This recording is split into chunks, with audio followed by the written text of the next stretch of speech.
Queria, primeiramente, não poderia deixar de fazer alguns agradecimentos, né? Agradecer primeiro a ESA e a OAB, que disponibilizaram os canais que vocês estão utilizando agora, tanto esse canal fechado do Zoom, como também o canal do YouTube da OAB Maranhão. E eles também disponibilizaram, isso a gente tem que agradecer, isso é muito importante, para quem fez a inscrição vai receber um certificado. Então, a OAB sempre faz na parte dela para que os profissionais tenham acesso a conhecimento. Não poderia deixar de também agradecer à Comissão de Direito Tributário da OAB Maranhão, na pessoa específica do doutor Guilherme, que doou muito tempo, só para quem vê a gente chegar aqui e poder falar, não sabe o quanto que a gente demanda, que a gente trabalha para poder fazer esse evento. Então, não poderia deixar de agradecê-lo. Agradecer também ao doutor Arthur, que está disponibilizando essa estrutura profissional aqui, que muito legal, isso é muito bom para que o treinamento, né? Um treinamento, vamos chamar de um bate-papo, chegue com a melhor qualidade para vocês. E, para quem não me conhece, meu nome é Wilson Dutra, eu sou contador, sou advogado, eu milito na área tributária, contábil, fiscal há mais de 20 anos, e a gente faz parte também, eu sou membro da Comissão de Direito Tributário da OAB Maranhão, e a gente conversando umas 3 semanas atrás, e o Guilherme sempre na inquietação dele de querer mexer com a equipe, mesmo estando nessa situação sem precedentes mundial, e a gente, rapaz, vamos fazer alguma coisa, vamos bolar alguma coisa. E eu falei, rapaz, eu tenho um treinamentozinho já preparado, que eu utilizei para o pessoal do escritório, sobre imposto de renda da pessoa física. Está finalizando o prazo, então a gente precisa correr se quiser fazer.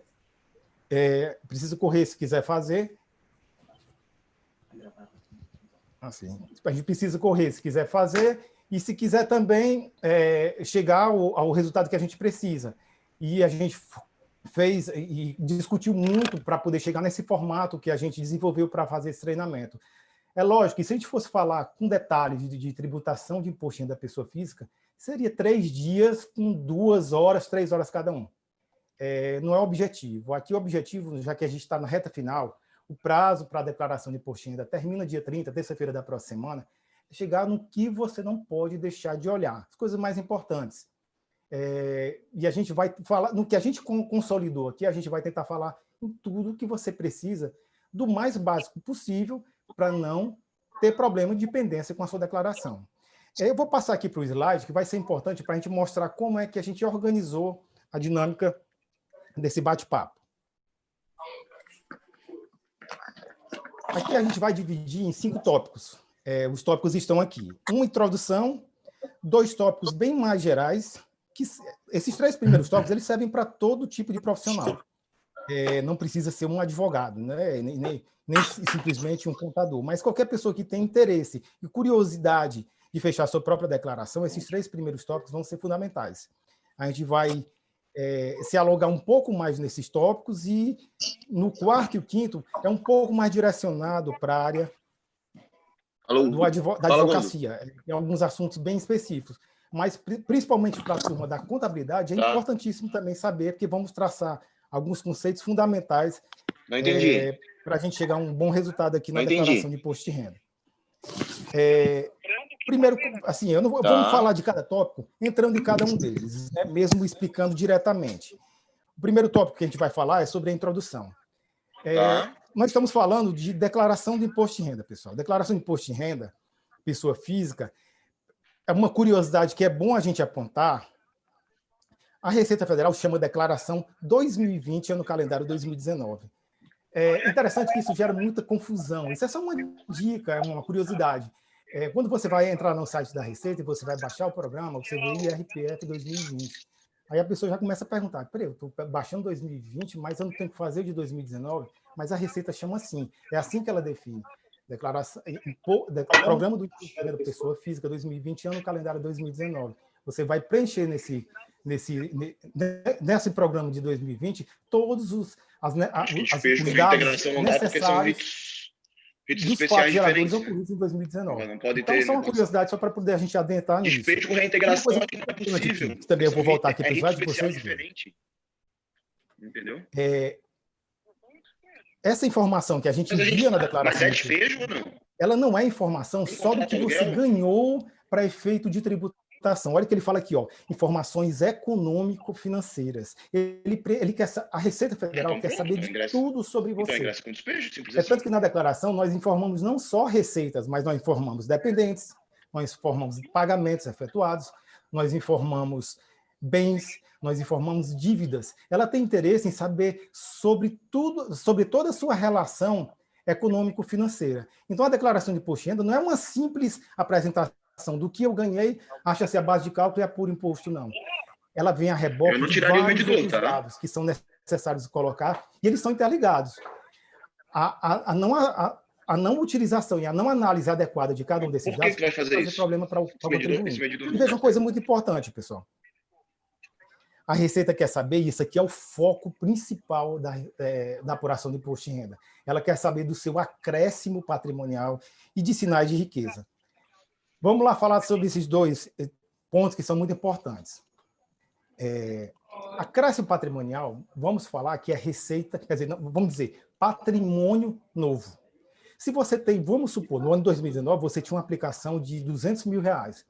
Você baixou essa aplicação e utilizou para comprar um imóvel. Não tem patrimônio novo, não tem acréscimo patrimonial. Você tirou você baixou um patrimônio que você tinha para adquirir outro. Entendeu? Se você faz isso, você só trocou de bens, digamos assim, o bem numerário, que é a aplicação, com um bem imóvel, que é vamos supor, um apartamento, que você utilizou para comprar um apartamento, vamos dizer. Em contrapartida, se você prestou um determinado serviço e você recebeu como forma de pagamento o apartamento, então o que acontece? Você tem nesse ponto um acréscimo patrimonial. Isso é fundamental para mostrar que no final a gente precisa ver a evolução patrimonial e ver se você teve origem, você teve renda o bastante para poder suportar esse patrimônio que acresceu a você. Então, o cerne da declaração do imposto de renda, em tudo que a gente coloca, em tudo que a gente formular, é saber o quanto durante o ano entrou de acréscimo patrimonial para você. A gente vai falar bem mais sobre isso à frente, mas isso aqui é muito importante para a gente entender todo o resto, né? Aqui, pessoal, aqui está as normas principais de imposto de renda. Logicamente, a legislação de imposto de renda é gigante e é esparsa. A Receita, nesse ponto, é legal com a gente, porque ela vai na Instituição Normativa 1500 e ela consolida tudo de normas gerais de tributação de imposto de renda para a gente, pessoa física. Lá é uma grande fonte de pesquisa, é fundamental para todo profissional que quer entender e quer conhecer bem de imposto de renda da pessoa física. Outra coisa muito importante e fundamental de ter como fonte de pesquisa é a Instituição Normativa da Receita Federal 1924, de 2020, porque ela explica os detalhes sobre a declaração de imposto de renda, obrigatoriedades principalmente e algumas atenções que a gente precisa. E, no final, o regulamento do imposto de renda, que o decreto 9.580, ele revogou o decreto 3.000 antigo. Agora, nossa base, nossa consolidação e regulamento de ajuntamento de todas as regras legais, toda a legislação de imposto de renda está no decreto 9.580. Essas são nossas três principais fontes, né? E aqui vamos falar um pouco da parte teórica. A gente, assim, antes da gente continuar, eu acho interessante comentar que em cada tópico que a gente apresentou primeiro, daqueles 5 tópicos, quando finalizar cada tópico daquele, eu vou responder pelo menos algumas perguntas, no máximo 2. No final, quando terminar o 5º tópico, se for o caso, a gente vai e abre para outras perguntas que vocês queiram fazer. Nesse caso, a gente tem um chat do Zoom, hein, que vocês podem fazer. E o que a gente não conseguir responder hoje, não se preocupe que a gente responderá depois, né? Então, vamos lá. O imposto de renda é um imposto, um lançamento por homologação. Quando a gente diz que o lançamento é por homologação, quer dizer que o contribuinte vai fazer tudo. Ele vai coletar as informações e vai preencher no programa. É a obrigação total do contribuinte e a Receita vai fazer o que? Ela vai avaliar essas informações, vai averiguar, vai fazer uma análise dessas informações e vai homologar ou não, ou vai fazer um lançamento posterior de ofício, complementando. Então, a gente faz o lançamento como contribuinte e a Receita depois avalia, não é isso? A gente tem que falar que é um fato gerador. O fato gerador do imposto de renda ele é periódico, complexivo, quer dizer o quê? Como está dizendo no slide. Ele se perfaz de 1º de janeiro até 31 de dezembro, o ano civil, né? E aqui um detalhe muito importante. O fato gerador, quando a gente diz que ele é periódico, a gente quer dizer que, em regra, ele é periódico, mas existem alguns casos que ele é instantâneo. Vamos supor, eu falei do caso da aplicação financeira quando você resgata. No caso de você resgatar uma aplicação financeira e ela tiver, por exemplo, rendimentos, naquele momento do resgate, instantaneamente vai aparecer a tributação do imposto de renda e, naquele momento, ela é exclusiva na fonte, definitiva. Você vai informar na declaração para efeitos somente de informação, mas você já foi tributado. Essa é uma exceção, como existem várias outras, entendeu? Juros sobre capital próprio, por exemplo, na hora que você recebe, na verdade, quando a empresa paga, ela já tem que pagar um imposto de renda retido de 15%, só um exemplo. Mas a regra é que o imposto de renda, o lançamento é por homologação e o fato gerador é periódico do ano civil. E uma coisa importante que a gente vai voltar aqui para o slide. Os pagamentos que são feitos durante o ano, os pagamentos para efeito de imposto de renda, principalmente as retenções, elas são consideradas antecipações. Isso é fundamental, pessoal. Durante o ano, principalmente para quem é trabalhador seletista, quando vai receber seu salário, tem aquela capada do leão que vai tirar, quer dizer, a empresa que faz o pagamento, ela faz a retenção e repassa para a Receita Federal. Mas vejam bem que, como está aí no slide, o nosso fato gerador ele é periódico, é de 1º de janeiro a 31 de dezembro. Esses pagamentos, essas retenções, que poderia estar no bolso do trabalhador, mas a fonte pagadora, no caso a empresa, ela retém e repassa para a Receita, é considerado uma antecipação. Durante o ano, foi utilizado desse artifício de antecipar, de fazer a retenção, para poder já gerar um caixa e para poder evitar que, no final do ano, o contribuinte tem que pagar um valor gigante de imposto de renda e, às vezes, nem tenha, já tenha gasto, por exemplo, a renda que conseguiu. Então, retendo na fonte, repassando para a Receita Federal, a Receita já garante um recolhimento e uma arrecadação. Então, assim, isso aqui é fundamental, porque quando você vai trabalhando, vai tendo essas retenções, pode ser que no final do ano você esteja ainda na faixa de isento. Então, é por isso que é importante fazer declaração, nesse caso, quando tem antecipação, porque você vai atrás de tentar restituir esse valor que foi antecipado via retenção. Está entendendo? Outra coisa importante, e aqui é uma parte um pouco chata, mas é interessante de entender o que é que o fato gerador vai buscar. Ele vai buscar a disponibilidade econômica ou jurídica. O que é disponibilidade econômica? E a disponibilidade econômica, para a gente que está falando sobre imposto de renda da pessoa física, é o principal. É aquilo que entra o efetivo recebimento. Você prestou um serviço, você vendeu uma mercadoria, sei lá, você vendeu um bem como um apartamento, como pessoa física, e você recebeu isso aí.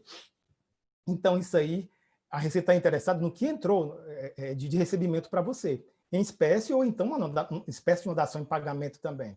Já a disponibilidade jurídica, ela é muito mais ligada às pessoas jurídicas. É o caso da venda de mercadorias a prazo. Então, você já tem um rendimento, você já tem a receita, mas você só tem um simples crédito em favor do titular, como está aí no slide. Já o imposto de pessoa física, a Receita está interessada no que você recebeu, o que acresceu o seu patrimônio durante o ano. Eu prestei um serviço, mas não recebi. Nesse momento, pode ser até que vá para a ficha de recebimentos acumulados, que é uma ficha específica que tem. Mas, no seu caso, a Receita quer saber da sua declaração de ajuste anual, que é essa que a gente está conversando agora, é sobre as disponibilidades econômicas que você está tendo, o seu efetivo recebimento. E uma coisa importante também para quem não conhece a declaração de imposto de renda, essa parte para quem já trabalha com imposto de renda é um pouco chata, porque já é bem básica para quem já conhece, mas a gente tem que levar em consideração que tem alguns profissionais que não militam na área. E até outras pessoas. A gente está vendo que a live aqui está sendo transmitida pelo canal da OAB aberta a todas as pessoas. Então, a gente precisa fazer algumas diferenciações que são importantes. Quando você vai incluindo as suas rendas durante o ano, você pode utilizar algumas despesas para abater dessa renda e achar a base de cálculo do imposto de renda da pessoa física. A Receita, ela disponibilizou, e isso aí é um planejamento tributário totalmente lícito, você pode considerar as deduções legais em cima da sua declaração, todas as suas notas fiscais, de todas as despesas dedutíveis que você tem, guardar isso e utilizar como dedução. A Receita, ela também te dá a possibilidade de você fazer uma declaração que a gente chama do desconto simplificado, que é 20% em cima do seu rendimento total.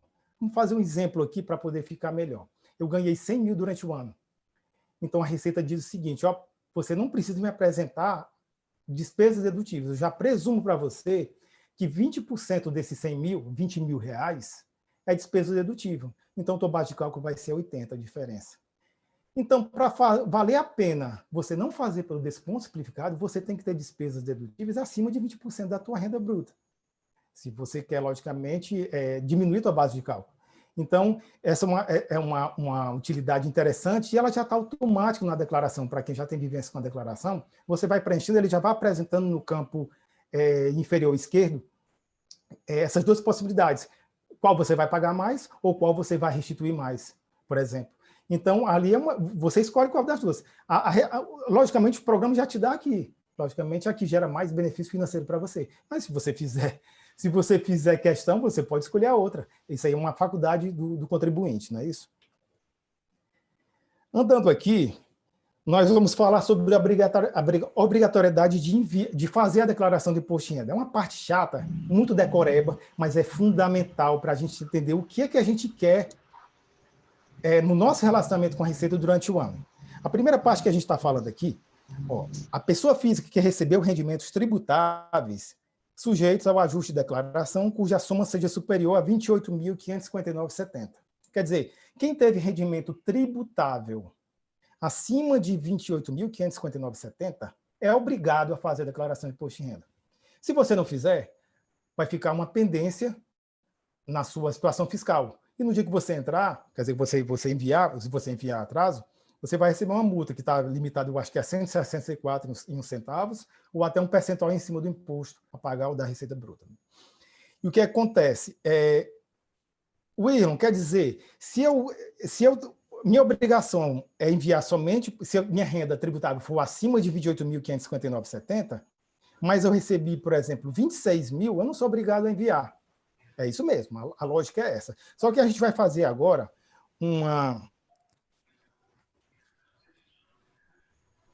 Vamos escrever aqui. Aqui é o limite da tua declaração de imposto de renda. Acima de R$ 28.559, você é obrigado a fazer a declaração. Hoje, o limite de isenção mensal é cerca de R$ 1.903. Se você multiplicar por 12, dá aproximadamente 23 mil.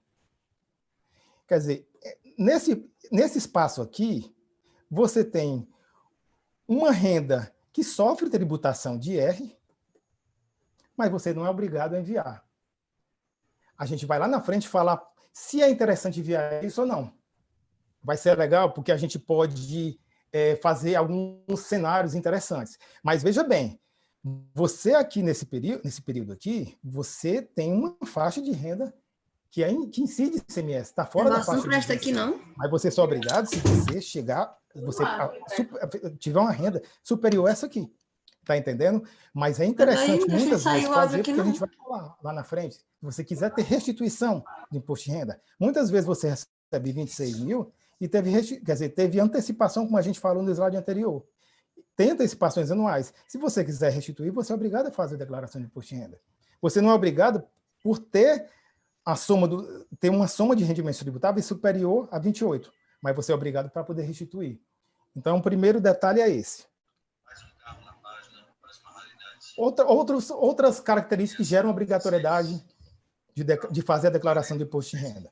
Se você tiver, em relação à atividade rural, renda superior a R$ 142.798,50. Isso é uma condição bem específica, não vamos ter esse detalhe sobre isso, não, porque para a gente conseguir ir para as partes mais importantes para a gente. Se você tiver rendimentos isentos, não tributáveis ou exclusivos na fonte acima de 40 mil, você é obrigado a fazer a declaração de imposto de renda também. Se você tiver ganho de capital durante o ano, alienação de bens ou direitos sujeito à incidência de imposto, ou realizou operações em bolsa de valores e mercadorias, futuros e assemelhados, você também é obrigado a fazer a declaração de imposto de renda. Se você, por exemplo, em 2008, trabalha na atividade rural, e você teve prejuízo na atividade rural, e você quer compensar esse prejuízo em 2019, você tem que fazer a declaração, a obrigação. Se você não teve nenhum dos outros...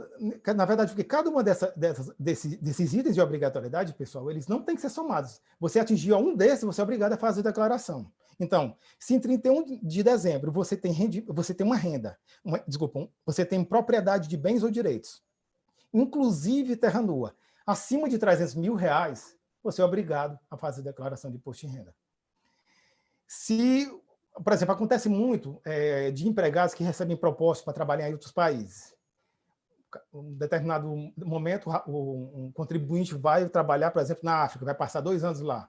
Quando ele vai trabalhar fora, ele é obrigado a fazer a declaração de saída, para poder evitar que ele fique sendo tributado aqui e lá, duplamente. Então, quando ele passa a voltar a ter a condição de residente, até 31 de dezembro, ele é obrigado a fazer a declaração de imposto de renda dele também. Quando é que você passa até a condição de residente? Quando você volta a morar no Brasil em períodos simultâneos, quer dizer, na verdade, você pode até ser intercalados, mas acima de 184 dias no ano. Esse número 184 não é em vão, é metade mais um, é 365, metade de 365 dias mais um.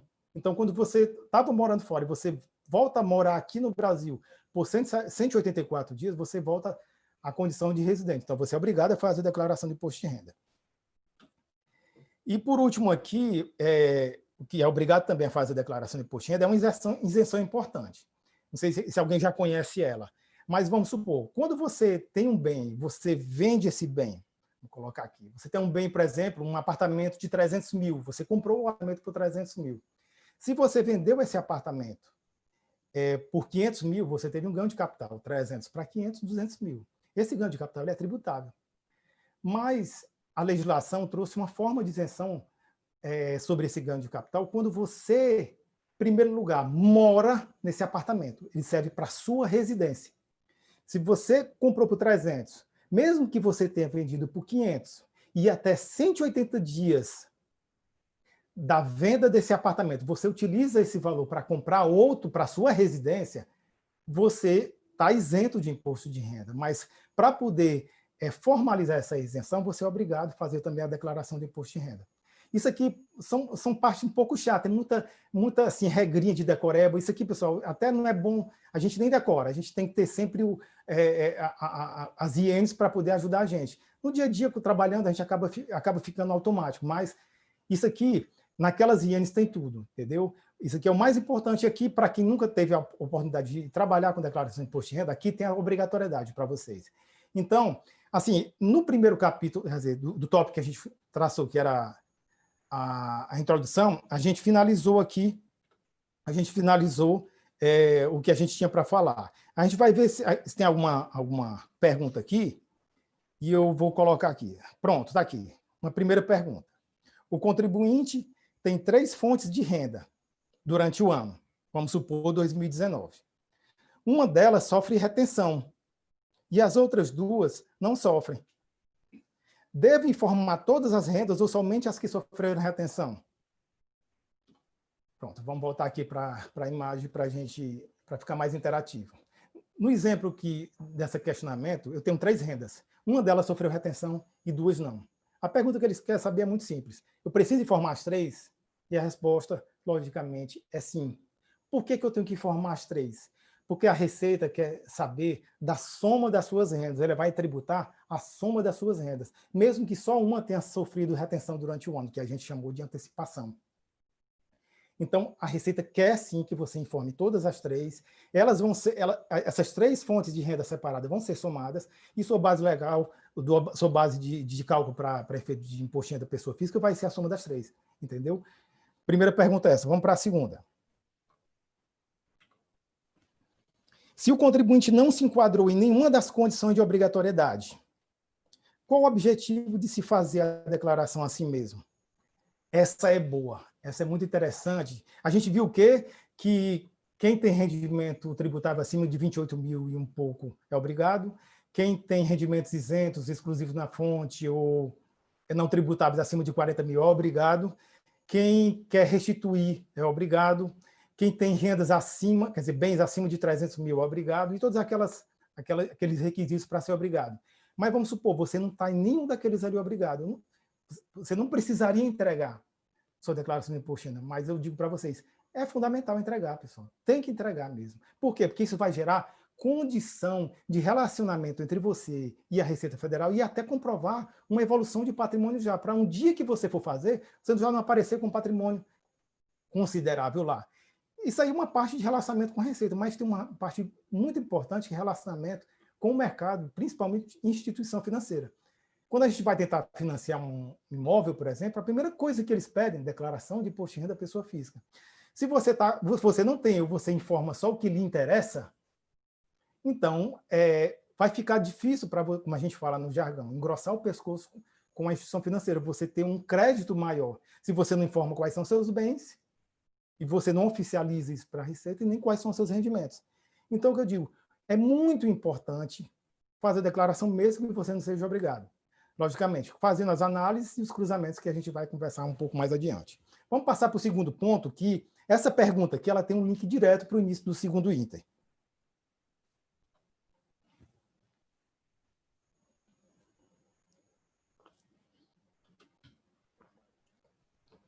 Esse segundo item ele é chamado a omissão ou a divergência dos valores recebidos na classificação dos rendimentos. Pronto, pessoal. Aqui para você está mais de 50% das causas de pendência da declaração de imposto de renda. Esse ponto aqui é você omitir para a Receita Federal na declaração de imposto de renda um determinado rendimento. É você colocar com valor divergente um determinado recebimento. É você classificar esse rendimento de uma forma errada também. Isso aqui, ó, mais de 50% das malhas estão aqui nesse ponto. Ele é fundamental. E eu digo mais para você. Você às vezes erra, e por que cai em malha? Tá, a resposta está bem embaixo. A Receita já sabe muito da sua vida, econômica e financeira.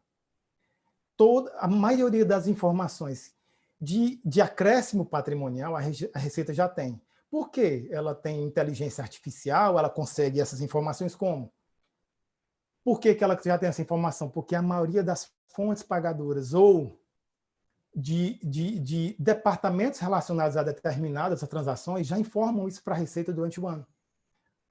Como é que informa isso? Mediante alguns tipos de declarações. Eu vou falar das declarações, não vou falar detalhes, vou falar só que existe para você saber como a Receita Federal já sabe sobre a sua vida. Vamos lá. Primeiro, DIF. Quem nunca ouviu falar da DIF? A DIF é uma declaração que informa, que assim, ela foi criada inicialmente para informar quem efetuou retenção na fonte. É tanto que o nome dela é Declaração de Imposto Retido na Fonte, mas ela não é só isso, ela é muito mais abrangente do que isso. Ela, assim, a IN que determina as regras da DIF para de 2020 é a 1915-2020. Mas vocês, ó, coloquei dois tópicos muito importantes. Todas as fontes pagadoras, empresas ou demais fontes pagadoras que efetuam declaração, quer dizer, retenção de imposto de renda, elas devem informar. Por que ela deve informar? Para poder a Receita Federal saber quanto a empresa já reteve de você e já pagou para a Receita.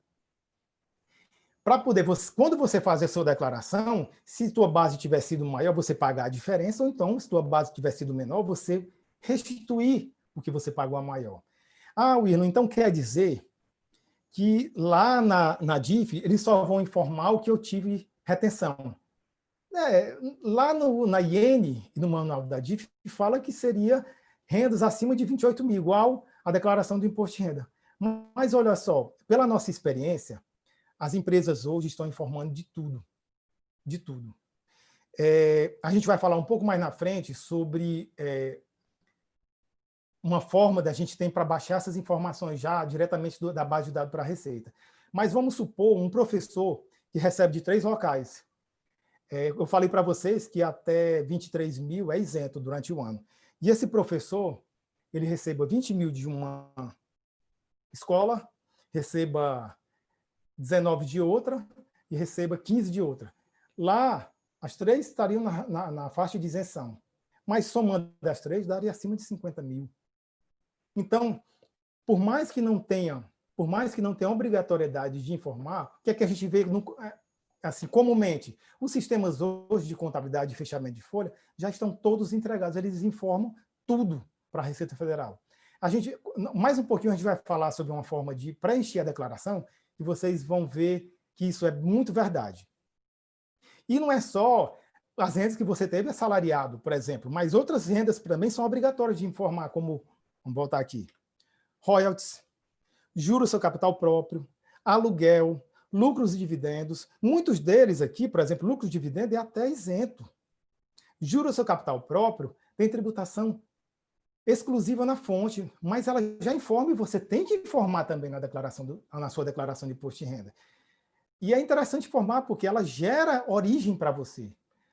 Como é que você vai justificar que comprou, por exemplo, um determinado bem no ano, se aquele rendimento importante de, vamos supor, lucros e dividendos da sua empresa, você não informou? Isso vai gerar problema na sua declaração. Então, por exemplo, a Receita já tem essas informações na mão. Por isso que se você errar ou se você omitir, cai em malha. Deixa eu dar outro exemplo para vocês. É financeira, expede bancos. Seguinte, pessoal. Quem tem movimentação bancária, pessoa física, acima de R$2.000 durante o mês, ou quem tem movimentação pessoa jurídica acima de R$6.000 durante o mês, os bancos são obrigados a informar essa financeira. Então, os bancos... Por isso que quando você recebe seu informe de rendimento, ela já está informado o rendimento de aplicação financeira, quando tem saldo 31 do mês anterior e do mês atual, quer dizer, do ano anterior e do ano atual. Então, essas informações já estão lá. Se você omitir, você tem uma grande possibilidade de cair na malha. Muito provavelmente você vai cair, entendeu? Então, hoje, a Receita já vai partir para um determinado dia, que tudo vai ser tão interligado, que você vai acessar a sua declaração e vai dizer assim, eu concordo. Só isso, entendeu? E a gente já está muito perto disso, a gente vai falar no próximo slide. Mas, olha só, eu estou mostrando essas duas declarações para mostrar o quanto a Receita já tem conhecimento da sua vida financeira e econômica. Outra operação importante, DOI. Quem é que informa essa declaração chamada DOI? Essa DOI é uma declaração informada pelos cartórios de imóveis. Se você comprar um imóvel, o cartório, quando você for fazer o registro desse cartório, desse imóvel lá no cartório, ele vai informar para a Receita Federal via DOI. Então, não adianta você fechar a sua declaração e ter um imóvel no dia 31/12 e não colocar na sua declaração, porque a Receita já sabe dessa informação. Temos 3 exemplos aqui, mas tem vários outros. A gente vai ficar falando aqui, porque senão ia ficar muito extenso. Mas olha aqui, a notícia boa, entre aspas, disso aqui. Até o ano passado, a Receita Federal só tinha 2 formas de preencher a declaração de imposto de renda no programa, na verdade. Uma das formas era começando do zero, digitar seu CPF e digitar tudo, pegando pelos informes de rendimento, seus bens e etc. A outra opção era essa aqui de cima. Importar da declaração do ano anterior. Você importando, ele vai trazer pelo menos todos os seus bens, todos os valores dos seus bens em 31/12 do ano anterior. Mas a grande novidade desse ano é essa aqui, a do meio, que é iniciar a declaração a partir da pré-preenchida. Como é que é isso? Quem tem certificado digital,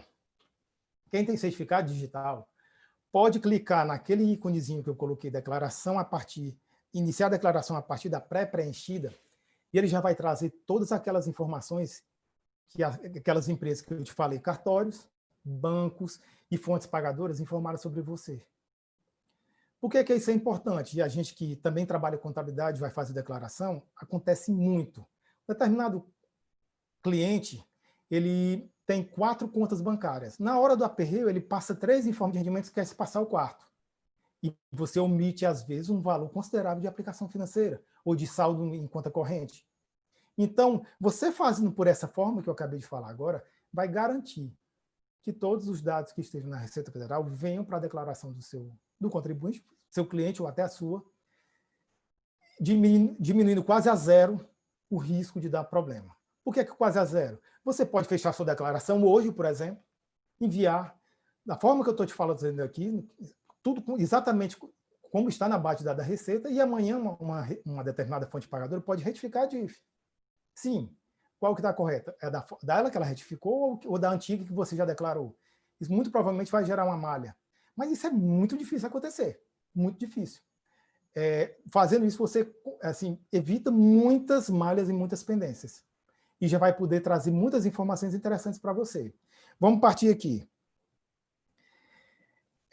A gente já falou aqui sobre a forma que eu tenho para puxar esses dados, mas, como eu falei,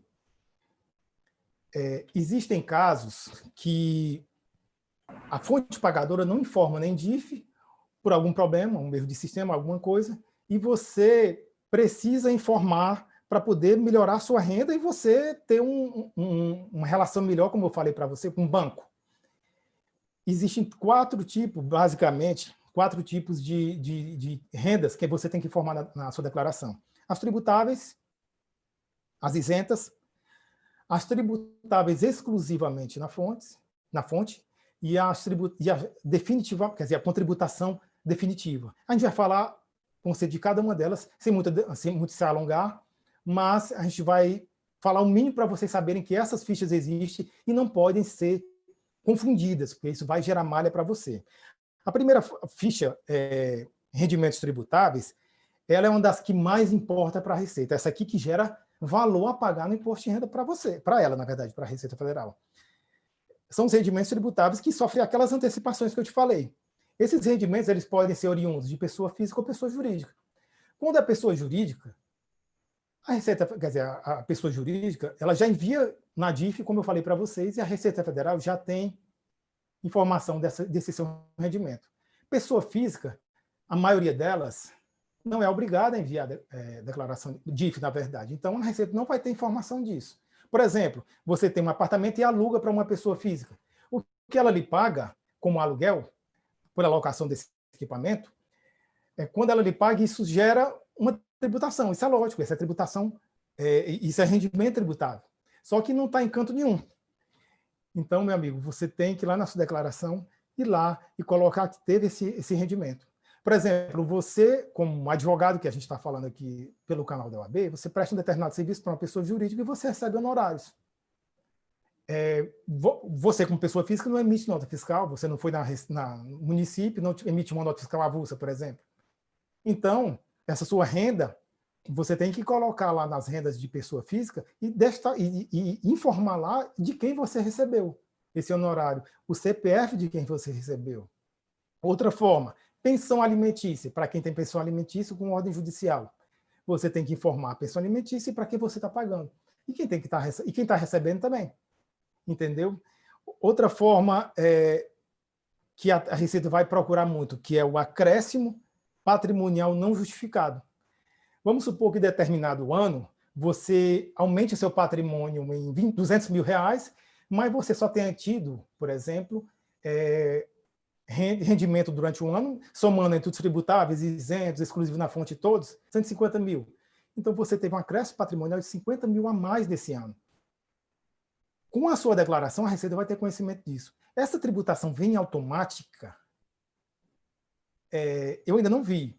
Principalmente porque os casos que a gente trata, a gente tem muito atenção com isso. Mas eu nunca vi nenhum cliente de fora trazer casos desse tipo, uma malha automática por ter acréscimo patrimonial não justificado. Mas, vamos supor que você caia numa amostragem da Receita Federal e você seja auditado. Ela vai atrás de tudo isso com detalhes. Você vai ter que ter documento para tudo. Entenderam? Então, a coisa mais importante que a Receita Federal cresce mais os olhos, essas fichas de rendimento tributável, tanto de pessoa jurídica como pessoa física. Outro rendimento que é muito importante, que vai estar lá na sua declaração e já vai estar com informação das fontes pagadoras, principalmente bancos, são os rendimentos de tributação exclusiva. Como eu falei, aquele caso da aplicação financeira. Você baixa uma aplicação financeira e ela tem rendimento nela, então você vai sofrer uma retenção na fonte sobre a sua renda, dependendo da quantidade de tempo que você deixa o dinheiro investido. Outros casos, como eu já falei, juros sobre capital próprio. Quando a empresa vai pagar o juros sobre capital próprio ao sócio, ela já faz a retenção. Vamos dar exemplo mais. Loteria. Se você ganha na loteria, no caso a Caixa, já vai reter o imposto de renda e repassar para o governo federal. Né? O 13º, um exemplo super interessante sobre rendimento com tributação exclusiva. Quando você recebe seu informe de rendimento, você vê que a renda do 13º ela vem separada. da renda total. Por quê? Porque aqui eu sofro uma tributação exclusiva na fonte. Ela não vai aumentar o teu imposto, ela já foi tributada todo na época que você recebeu o seu 13º. Entendeu? Então, a tributação exclusiva na fonte é essa em que a fonte pagadora ela tem a obrigatoriedade de reter de você e repassar para a Receita Federal. Entendeu? E ela não serve para aumentar a tua tributação quando tu fores fazer a tua declaração de imposto de renda. Ela vai servir para aumentar a tua renda e gerar origem para você. Outro conceito muito interessante, rendimento de tributação definitiva. A gente falou no tópico anterior sobre aquele caso da isenção de quem vendeu uma residência e utilizou o dinheiro, mesmo que tenha tido ganho de capital, você utilizou o valor da venda para comprar outro imóvel em até 180 dias. Você tem uma isenção. Mas essa aí não é a regra. A regra é que todo o patrimônio que você tenha, pelo valor histórico, o valor de aquisição, se você vendeu por um valor maior, esse ganho de patrimonial, que é a diferença entre o valor que você vendeu e o que você comprou, ele tem que ser tributado. E como é que faz essa tributação? Essa tributação é feita você entrando no GCAP, no caso, que é o Programa de Ganho de Capital, você vai informar quanto você recebeu, por quanto você vendeu, ele vai calcular o imposto e você vai pagar. Isso aí na verdade, isso aqui é uma tributação definitiva na hora que acontece. Ela não vai somar o seu rendimento tributável, mas você tem que fazer isso. Aí, eu falei aqui os exemplos, mas tem ganho de capital na alienação de bens, ganhos nas operações em bolsa também, se bem que a maioria das corretoras já fazem até retenção, né? E repassam para a Receita Federal. E outro tipo de rendimento interessante é o rendimento isento, ou não tributável. E aqui a gente tem uma gama grande deles. Alimentação do trabalhador, transporte, uniforme, salário família, previdência complementar, aposentadoria, lucros e dividendos e poupança. Esses aqui são todos casos de tipo de renda que o contribuinte recebe, que ele não paga imposto, ele está isento. E, por exemplo, a título de curiosidade, essa renda aqui, lucros e dividendos, é que está nos olhos do governo na reforma tributária para ser atacada. Que as empresas, quando tiverem lucro, que repassarem esse lucro para os seus sócios, o governo está querendo tributar e acabar essa isenção. Em tese, haveria uma diminuição da tributação da renda na pessoa jurídica e ia ser complementada na pessoa física. Entendeu? Mas todos esses casos aqui são casos de rendimento isento. Eu vou voltar aqui os slides para vocês verem que eu coloquei a base legal de cada um deles. Ó. No caso dos rendimentos tributáveis, lá no Regulamento de Imposto de Renda, é o capítulo 3. No caso do rendimento tributação exclusiva na fonte, os artigos 13 a 19 da IN 1500. Os rendimentos com tributação definitiva, os artigos 20 e 21 também da IN 1500. E os rendimentos isentos e não tributáveis, o artigo 35. Pessoal, é muito tipo de exemplo. A gente decorar isso aqui é quase impossível. A gente tem que ir no dia a dia e se acostumando com eles mesmos. Mas vocês têm o guia de vocês, que é a IN. Teve dúvida, vão lá. Ali consolida quase tudo que vocês precisam. Quase tudo que vocês precisam. Alguns casos muito específicos vão ser abordados em uma solução de consulta ou em uma determinada... basicamente solução de consulta, que vai ser interessante para poder dirimir algum caso específico que não esteja nessas INs. Mas ali aborda quase tudo que vocês precisam. Tem elas como o guia de vocês para o imposto da pessoa física. E, para finalizar esse tópico, a gente vai falar o quê? Mais do que uma obrigação de informar esses dados, é muito positivo você informá-los, pois eles evidenciam as entradas de recursos que ajudam as origens a superarem os gastos de aquisição de bens. Ajuda aquele patrimônio que você conseguiu acrescentar a você mesmo durante um determinado ano, que você teve origem para isso. Então, mesmo que você não seja obrigado a determinados bens, determinados rendimentos a informar, é muito interessante que você informe, para poder te ajudar a não dar esse passivo descoberto que a gente falou lá no começo desse tópico. Sempre olhando tudo. E, assim, é interessante, mas eu acho que vai estar na pergunta aqui. Deixa eu ver aqui. Não, está na pergunta. Eu vou falar a pergunta aqui, vai ser assim, esse tópico que a gente está fechando, e tem duas perguntas aqui muito interessantes. Se o contribuinte omitiu ou errou o valor de algum rendimento, ele cairá automaticamente na malha? Bem, se você omitiu ou errou um determinado rendimento, a prática diz que o sistema ele roda isso automático e você vai cair na malha. É quase certo. Wilson, eu tinha determinado ano 68.900 renda total tributável. Eu declarei, sem querer, em vez de 9, eu coloquei 6. Deu só R$300 de diferença. Vai gerar malha? Eu nunca vi um caso desse. Eu não posso dizer. Mas o sistema, logicamente, é preparado. Pode ser até que a Receita tenha uma margem que já coloque no sistema para poder gerar uma malha ou não. Eu, sinceramente, não sei. Eu não vi, nunca vi um caso desse, nem sei, nem nunca ouvi ninguém falando. Mas o importante agora é que, com essa disposição de você baixar os dados da Receita Federal pelo certificado digital, esse tipo de possibilidade é quase que inexistente, né? Outro ponto aqui, outra pergunta muito interessante. Todos os rendimentos recebidos devem ser declarados juntamente com a fonte pagadora? Essa é boa. Essa é muito boa. Vou repetir até. Todos os rendimentos recebidos, mesmo aqueles que não sejam obrigados, que não estejam naquela regra de obrigação, devem ser declarados juntamente com a fonte pagadora? Vamos lá. Aqui uma máxima para vocês. Pessoal, se você não tem nenhum daqueles requisitos de obrigatoriedade de informar, de fazer sua declaração, mas mesmo assim você quer fazer, você tem que informar tudo.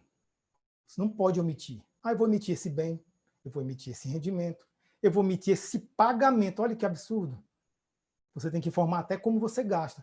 Infelizmente é assim. A gente vai falar isso lá na frente. Então, a regra é, se você decidiu fazer, ou você caiu em um daqueles todos os requisitos de obrigatoriedade, você caiu só em um, você tem que informar tudo. Sua declaração tem que ir completa. Aquele lance que a gente chama de declaração completa e simplificada é só com relação às deduções legais, mas as informações têm que ir totais. Está entendendo? Então, essas duas perguntas foram interessantes para poder matar algumas dúvidas e alguns detalhes que a gente estava vendo aqui. Vamos passar aqui para o tópico 3, também, que ele é muito importante. Esse aqui gera muita malha também, pessoal. Indicação de despesa sem documento fiscal que comprove. Aqui a gente tem a base legal, capítulo 3 do regulamento. Vou beber um pouquinho d'água aqui. E capítulo 17 da IN 1500. Por que a Receita se interessa tanto por isso? Se você está colocando despesas, principalmente com dedutíveis, ela quer saber se as despesas são corretas. Que ela vai fazer o quê? Diminuir a tua base de cálculo. Diminuir a tua base de cálculo, vai diminuir o teu imposto a pagar. Óbvio, né? Então, aqui a lupa da Receita é gigante. Algumas despesas geram malha automática. Outras despesas não. Vamos falar um pouco mais de cada uma delas, sem muito se alongar e detalhar, para vocês terem conhecimento de como a Receita processa isso aí. Primeira coisa, DMED. Essa é um tipo de despesa ótimo de colocar na declaração, porque ela é ilimitada. Você ganhou 1 milhão durante o ano. Opa, gastou 990.500, você vai ser tributado só de R$500 da diferença. Então, ela não tem limite em cima da tua renda bruta no ano. Então, isso aqui é onde a Receita cresce os olhos. Por isso que a Receita, primeiro, foi atrás desse pessoal da área de saúde, que é despesa médica. Então, eles criaram essa declaração, que a gente vai comentar aqui agora, que é a DMED, Declaração de Serviços Médicos. Ela está disciplinada pela IN da Receita 985 de 2009, e ela informa o quê? Todas as rendas recebidas, especialmente de pessoa física, né? De médicos, dentistas, prestadores de serviço de saúde, operadoras de plano de saúde ou clínicas médicas, psicólogos, fisioterapeutas, terapeutas ocupacionais, fonoaudiólogos. Se for uma pessoa jurídica, logicamente ele vai emitir uma nota fiscal. Se for uma pessoa física e não tiver como emitir nota fiscal, ele te dá um recibo para você colocar na tua declaração de imposto de renda.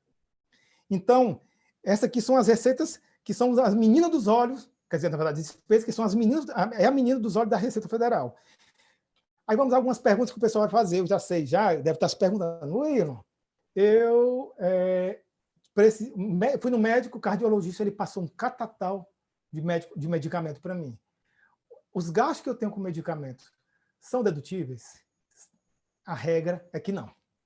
Se ele passou a receita para você, você foi lá na farmácia e comprou, não é dedutível. Mas você precisou se hospitalizar. E lá dentro do hospital, como um serviço prestado do hospital, uma clínica, precisou ministrar em você alguma medicação, nesse caso, a medicação vai ser dedutível. Porque ela vem não como pagamento ou aquisição de um medicamento, mas como tratamento de saúde. Então, tudo que você comprou de medicação, por mais que seja fundamental, seja vital para você, não vai ser dedutível para efeito de imposto de renda. É uma coisa que já poderia ter sido modificada. Tem tantas coisas que poderiam ser modificadas. Eu vou dar um exemplo. Desde 2015, a gente está com uma tabela de imposto de renda congelada, pessoal. Daqui uns dias, eu falei que até hoje a faixa de isenção é 23 mil. Mas se não ligar daqui uns dias, o cara, salário mínimo vai pagar imposto de renda. Porque se não atualizar, isso tende o quê? A aumentar a tributação, porque, em tese, apesar da inflação estar muito pequena, todo ano tem os dissídios, os aumentos das categorias, e isso vai aumentando das pessoas. E muitas das pessoas acontece o absurdo de sair de uma faixa isenta, ganhando R$ 1.903 por mês, ganha R$ 100 de aumento e passa a ter que pagar R$ 7 mil de imposto de renda, e vai ganhar menos do que o 1903 ganhava. Então, tem tanta coisa na legislação do imposto de renda que já deveria ser modificada, que a gente for enumerar aqui, a gente vai ficar até chateado, né? Mas vamos passando. De MOB. Pessoal, isso aqui é importante, muito importante. Isso aqui serve como entregar uma operação de aquisição de imóveis. A de imóvel é uma declaração feita por pessoas jurídicas que fazem, vamos voltar aqui para o slide, que fazem intermediação, comercialização ou sublocação de imóveis. Quer dizer, o que é isso? Você vai na incorporadora e compra um apartamento. Aí, tranquilo, você comprou um apartamento, vamos supor, o apartamento é 300 mil, você pagou 200 mil e está pagando a eles 100 mil no financiamento próprio da empresa. Mas você não passou para o seu nome ainda, porque você não terminou de pagar, né? Você não registrou no cartório. Quando a gente fala passou o nome, passou para o seu nome, bens imóveis só se transmitem com o registro no cartório. Mas o que acontece? Mesmo com aquela promessa de compra e venda, a empresa já informa para a Receita Federal que você adquiriu aquele determinado imóvel. E mesmo, por exemplo, que você alugue um determinado imóvel, você entregue para uma corretora, a corretora faz esse aluguel para você, e ela cobra também uma taxa de despesa, ela também informa isso aí. Então, se você colocar despesa dedutível, que é possível, as despesas com corretoras e administradora de imóvel, a Receita vai pagar, porque as corretoras são obrigadas a enviar na ADMOB o que elas receberam de receita de administração ou de locação de imóveis para os contribuintes, entendeu?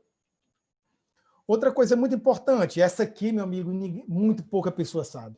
E é bem antigo, ó. IN 341 de 2003. As empresas de cartão de crédito são obrigadas a informar as movimentações que você compra para a Receita Federal. E é uma coisa que quase ninguém faz. Hoje, o contribuinte, quando ele vai fechar a declaração de imposto de renda, ele faz basicamente esse controle. Eu recebi 100, eu evoluí meu patrimônio em 80, ainda tenho, quer dizer, tive despesa, pagamentos efetuados de 10, ainda estou com 10 mil aqui tranquilo. Ainda tem uma margenzinha de 10 mil. Mas você gastou no ano 30 mil de cartão de crédito, por exemplo. A turma que gosta de emprestar cartão de crédito para terceiros, não, passa aqui uma geladeira no meu nome, passa isso aqui no meu nome. Isso vai entrando, essa movimentação vai ser informada para a Receita Federal pelas administradoras de cartão de crédito. Então, mais um cruzamento importante que você deve fazer, além da evolução patrimonial, se sua renda suporta a sua evolução patrimonial no ano, é somar as suas despesas de cartão de crédito. Por quê? Porque a Receita já sabe. Willow, você já viu alguma malha automática disso aí? Não, nunca vi, realmente eu nunca vi. Mas eu já tive um cliente que estava sobre fiscalização, auditoria fiscal. E o que acontece? Na auditoria, eles pediram as faturas do cartão de crédito daquele ano, para poder fazer. A sorte é que esse cliente tinha um lastro muito bom, ele tinha um rendimento muito bom, te mandou, foi tudo tranquilo. Mas se ele não tivesse, aí você teria atrás disso aí. Você teria que comprovar. E vamos supor, vai que você gosta muito de emprestar seu cartão para terceiros, ou até para comprar coisa para o seu escritório, por exemplo, para a sua pessoa jurídica. É bom fazer dossiês, mostrando que aqueles gastos de fatura de cartão de crédito, a maioria documentada e comprovada, você pode apresentar no dia que você for chamado por um servidor da Receita Federal. Então, esse tipo de cheque aqui é fundamental, pessoal. Vamos ter atenção e colocar na planilhazinha também as faturas de crédito anuais, entendeu? Outra coisa que a gente falou que deixa a gente chateado, despesa com instrução. O limite individual é 3.561. Ah, mas, Wilson, 3.561 eu pago 2 meses de mensalidade. Felizmente. O limite é esse. Engraçado, porque o Estado, eu falo Estado, mas eu estou falando o governo em geral, não te dá educação de qualidade, você é obrigado a pagar e não pode nem utilizar como despesa dedutível para a sua declaração de imposto de renda. É um negócio muito complicado. Aqui a gente está colocando aqui, ó, o limite. E vamos entender aqui, para vocês verem, que tipo de despesas e de instrução vocês podem utilizar como dedutível. Ó, estabelecimento de ensino relativamente à educação infantil. Aqui a gente está falando creche. Creche e também as alfabetizações, não, como é que chama? Os jardins da vida, né? E em escola, né? O ensino fundamental do 1º ao 9º ano, o ensino médio, 1º ao 3º ano, e a educação superior, que vai desde a graduação, a pós-graduação, mestrado e doutorado. E se todos foram pagos à instituição de ensino, podem ser dedutíveis, e a educação profissional também. Aí vamos voltar a ficar chateado. Ah, Will, eu paguei nesse ano R$4.000 de livros. Eu posso deduzir? Não, não é considerado despesa dedutível. A despesa dedutível é só a que você pagou o estabelecimento de ensino. Ah, tá bom. Will, meu filho faz curso de inglês, mas ele não está dentro daquela regra. Ensino infantil, fundamental, médio, superior e profissionalizante. Ah, mas eu pago reforço, eu pago Kumon, eu pago... Não, esquece.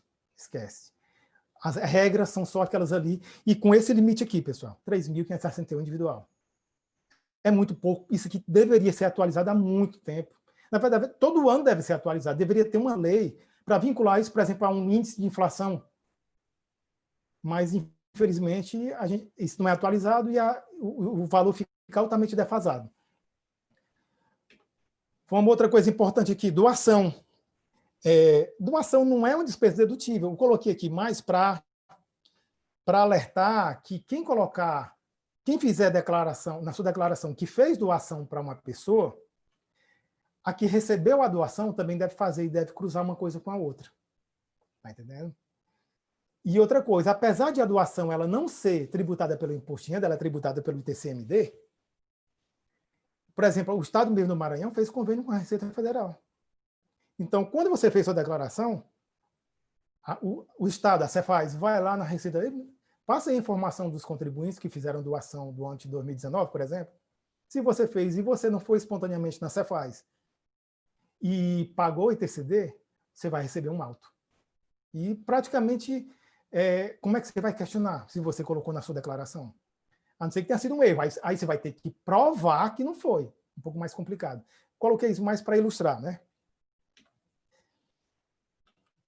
Outros gastos que podem ser dedutíveis, pensão alimentícia, como a gente já comentou, se você tem ordem judicial obrigando você a pagar pensão alimentícia para o filho, e no caso a esposa, por exemplo, tem a guarda do filho, ela tem que informar isso como uma renda, e você que está pagando, vamos supor, o pai, tem que pagar isso, quer dizer, tem que informar isso como uma despesa dedutível. E, logicamente, uma coisa tem que casar com a outra, né, pessoal? Outra coisa importante, previdência oficial e complementar, previdência. Isso aí, todo mundo já está acostumado, quando recebe informe de rendimento, já vem lá, rendimentos e o que a Previdência reteve, que é, no caso, para a sua aposentadoria, o que a INSS reteve, no caso, para quem está no regime geral, no regime específico, vem também lá a contribuição para o seu regime específico e também a Previdência complementar. Ela pode ser utilizada, isso já vem automático no teu informe, é muito difícil de você errar, e já está lá porque as fontes pagadoras já informam, é só repetir lá até o centavo que você vai poder deduzir, isso é muito tranquilo. PGBL, isso aqui é um tipo de é um tipo de benefício, quer dizer, de aplicação financeira que é muito utilizado, porque quando você faz esse tipo de investimento, você pode utilizar para bater na sua declaração de imposto de renda. A gente fala isso que, assim, tem gente que vai me criticar, mas eu vou falar, é meio que uma enganação. Porque você utiliza... Qual é a diferença do PGBL para o VGBL? O PGBL só tributa quando você resgata. E o VGBL, assim, sendo muito sucinto, logicamente tem muitas outras variáveis. Mas o VGBL você tributa quando você investe. Então, como o PGBL você só tributa quando você resgata, você investe, você abate na sua declaração de imposto de renda, mas no próximo ano, quando você resgatar, você vai ser tributado. Você só leva para frente tributação. Entendeu? A não ser que próximo ano você tenha algum tipo de isenção que chegue e você ganhe, mas é muito difícil. Mas a gente tem que falar que existe essa possibilidade. E uma pergunta que muito me fazem, essa aqui é geral. Wirlon, os carros, tem como rastrear as propriedades de carros que eu tenho em 31/12/2019? Olha, isso aqui, eu nunca vi na prática uma malha sobre isso também. Mas isso é muito fácil. Da mesma forma que no slide anterior aqui, o Estado do Maranhão fez um convênio com a Receita Federal para pegar os dados para poder tributar ITCD, nesse caso aqui, a Receita Federal pode fazer também um convênio com o Estado para pegar as informações sobre carros e veículos que estejam no seu nome em 31/12. Se você omitir, ela pode pegar essa informação facinho, facinho. Então, vamos ter cuidado com os veículos omitidos na declaração, tá bom, pessoal? Fechando esse item aqui, vamos para as perguntas aqui. Pronto. Essa aqui é interessante. O contribuinte conseguiu restituir todo o imposto de renda. Ele ainda é obrigado a informar as despesas dedutíveis do ano? Por exemplo, o contribuinte que teve... Eu falei que o limite para isenção é 23 mil no ano, aproximadamente. Só um exemplo. Mas vamos dar um valor maior. O contribuinte teve 40 mil no ano, então ele vai ter uma tributação entre 23 e 40 mil aí. Mas ele teve... quando ele fez a declaração do imposto de renda dele, e vamos supor que ele... aqueles 20% que é considerado dedução presumida de despesa legal da Receita Federal, e vamos supor que você já restituiu tudo. Um exemplo que você só com essa dedução você já restituiu tudo. Mesmo assim, eu sou obrigado a deixar na declaração despesa com escola, despesa com plano de saúde, entre outras despesas? A pergunta é essa. Eu já restituí tudo. Por exemplo, eu posso tirar esses pagamentos, já que eu não tive, por exemplo, a origem para suportar esses pagamentos? Eu vou dizer para vocês, eu nunca vi uma malha sobre isso. Eu nunca vi uma malha sobre isso. Mas, na legislação do imposto, na verdade, a IN que trata da declaração de imposto de renda diz que se você omitir pagamentos efetuados, a Receita pode lhe tributar em 20% do valor dos pagamentos omitidos. Então, mesmo que você tenha optado pela declaração simplificada, é interessante que você deixe. Eu nunca vi uma malha sobre isso. Mas é interessante que esse ano, quando a gente começou a baixar as informações pelo certificado digital, e vai ter muito contador ouvindo isso aí, dizendo assim, realmente foi. Esse ano os pagamentos já vieram todos elencados, pessoal. Já está tudo lá, a Receita já sabe que você pagou. Para quem informou, a Receita já sabe que você pagou. Então, é interessante que você faça seus cálculos considerando esses gastos que já estão na Receita, para não dar esse passivo aí descoberto que a gente conversou, né? Vamos ver outra pergunta aqui. Essa aqui não... a gente já chegou a comentar. Doações efetuadas devem ser informadas? A gente falou que devem ser informadas e ela vai gerar tributação de TCD, como a gente já conversou, né? Pessoal, esses 3 tópicos que a gente conversou até agora são os mais genéricos,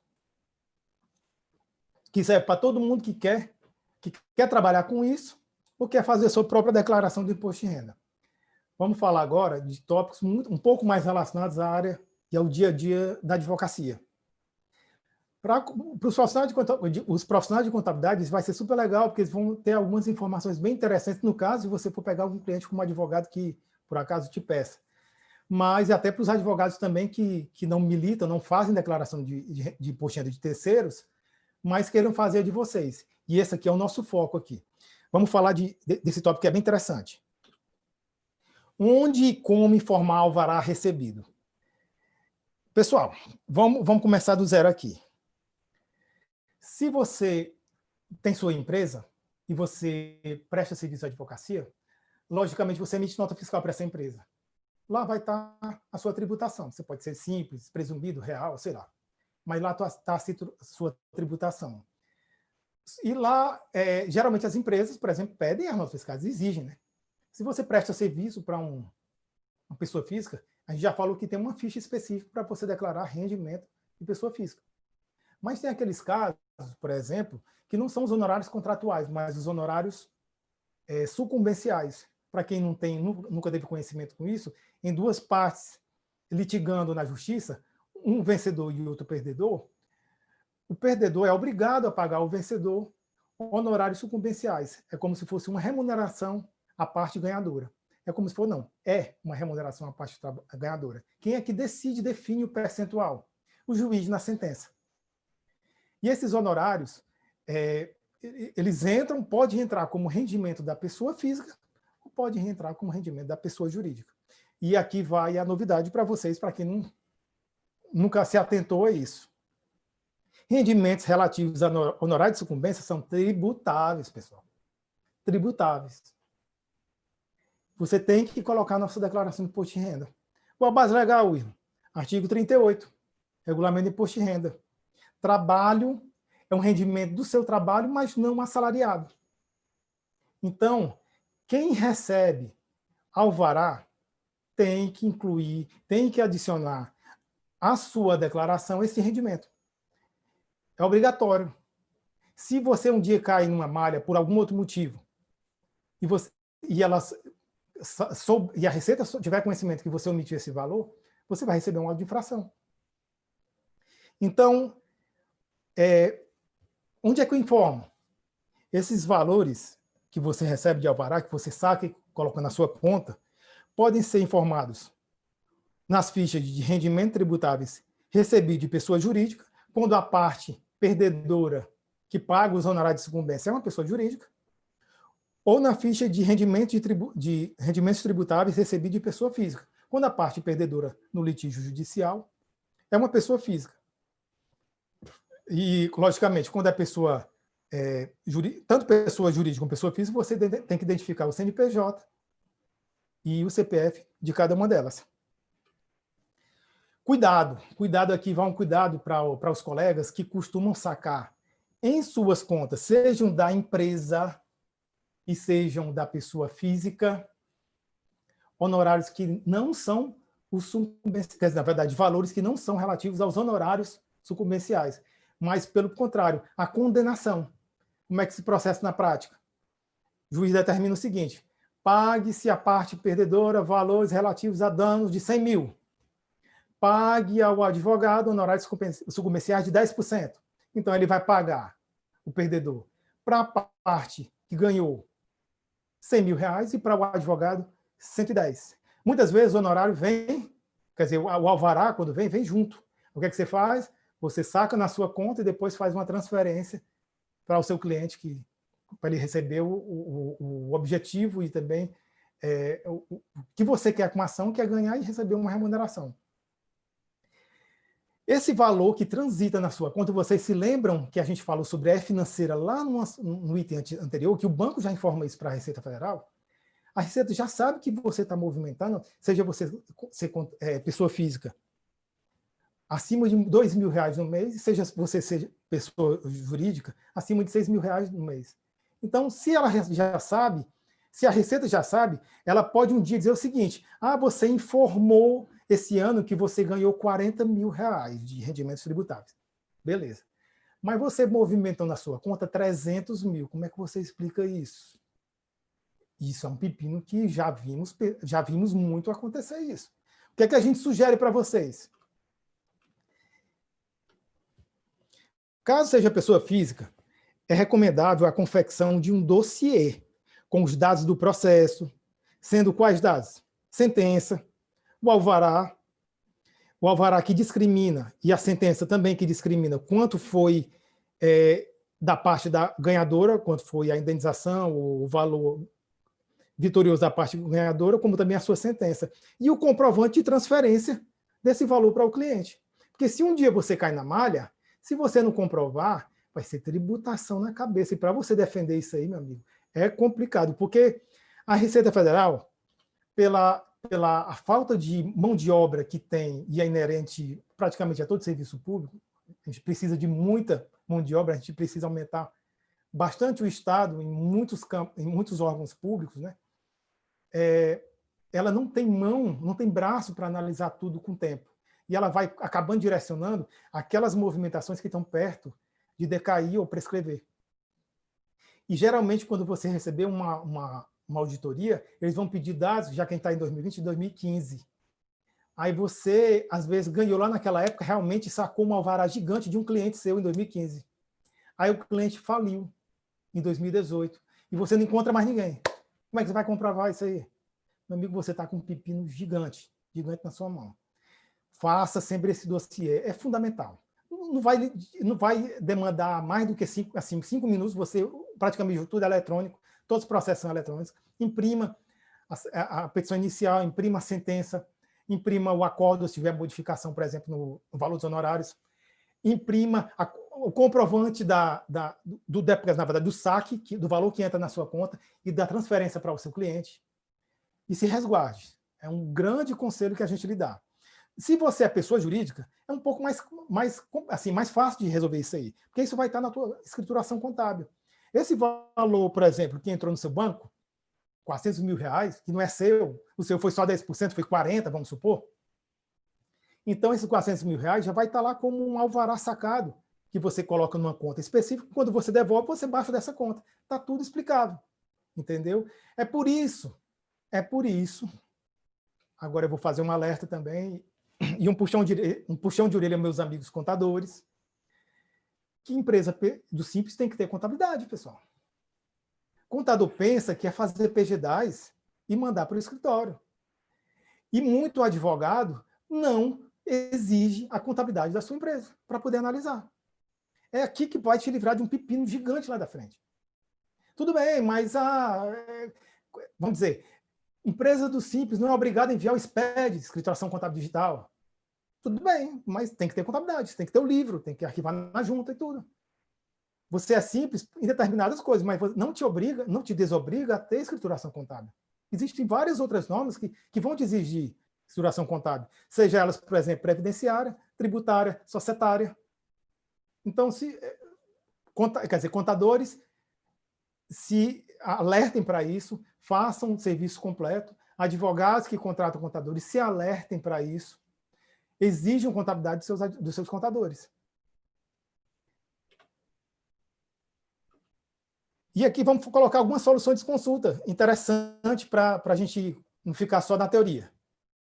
Imposto de renda pessoa física, quer dizer, imposto de renda retido na fonte, honorário de sucumbência advogado, imposto de renda retenção possibilidade. O pagamento efetuado por pessoa jurídica a advogado relativo ao honorário de sucumbência encontra-se sujeito à incidência na fonte do imposto de renda pessoa física. Então, se você teve honorário durante o ano, você é obrigado a incluir na sua declaração de imposto de renda.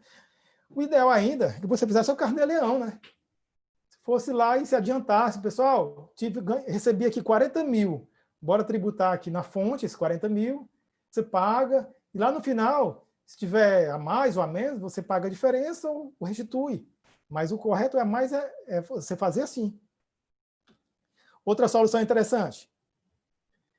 O pagamento efetuado por pessoa jurídica de direito privado, aqui está falando de uma empresa, né? Empresa, direito privado, a gente está falando de empresa, ou na verdade uma equiparada à empresa, né? A sociedade, a gente está falando, então, pagamento de PJ para PJ. É um pagamento de uma pessoa jurídica de direito privado para uma sociedade de serviço de advocacia. Relativo ao honorário de sucumbência, encontra-se sujeito à incidência de RPJ na fonte, de imposto de renda na fonte, contribuição social, PIS e COFINS. Então, a empresa, quando vai te pagar, ela deveria reter isso aqui e repassar para a Receita Federal. Muitas vezes acontece, da empresa depositar na conta judicial esses honorários e você lá sacar o alvará, por exemplo. Aí, no caso, ela não vai fazer a retenção. Logicamente, quem deveria fazer isso é o tribunal. Qual tipo de justiça você esteja, trabalho, estadual ou federal. Mas se ela estiver pagando diretamente, ela tem que fazer isso. Ah, Will, mas minha empresa é do Simples. Eu vou ter retenção ao mesmo tempo? Não, aí você vai ter que mostrar uma última declaração, pelo menos uma última PX10 que você teve para comprovar que você está no Simples e você não vai sofrer retenção. Mas se você não está no Simples, está no presumido real ou arbitrado, o correto é fazer a retenção. Outra solução aqui é honorários sucumbenciais. Ó, você viu que essas 3 soluções são recentes. Uma de 2015 e outra de 2019. Honorários sucumbenciais advogado empregado. No rateio de honorários advocatícios de sucumbência aos advogados empregados da parte vencedora, isso é, por exemplo, o cara que trabalha, é seletista para uma empresa, em determinada empresa, e ele ganha uma determinada causa na verdade, para o contratante dele, para o chefe dele, digamos assim, que é a empresa. Nesse valor, quando a empresa que perde, ela vai pagar o honorário de sucumbência, na verdade, a parte que perde, ela vai pagar o honorário de sucumbência para o advogado, esse valor não é da empresa, esse valor é do advogado. Então, se o advogado recebe, essa renda é tributável. E tem que haver também, o correto seria haver o pagamento com a retenção na fonte. Mas às vezes é difícil, né? A gente não vê sempre isso. E aqui, eu já passo para uma pergunta interessante. Will, eu nunca identifiquei recebimento de alvará na minha conta fiscal da Receita. Eles são informados em alguma declaração? Vocês lembraram que eu mostrei aquela forma de você baixar os dados pelo certificado digital, né? Então, se vocês fizerem esse exercício aí, vou terminar aqui, logicamente, espera mais um pouquinho, né? Se vocês fizerem esse exercício, vocês vão ver que a maior, pode ter alguma coisa perdida lá, mas a grande probabilidade é que todas aqueles honorários que você sacou e você depositou na sua conta, eles não vão aparecer como renda para você, porque a maioria desses tribunais não informam isso na DIF ou em outra declaração que eu conheço. Isso quer dizer que você, na sua declaração de ajuste, tem que ir lá e fazer isso. Entendeu? Até quando vai ser isso? Não sei.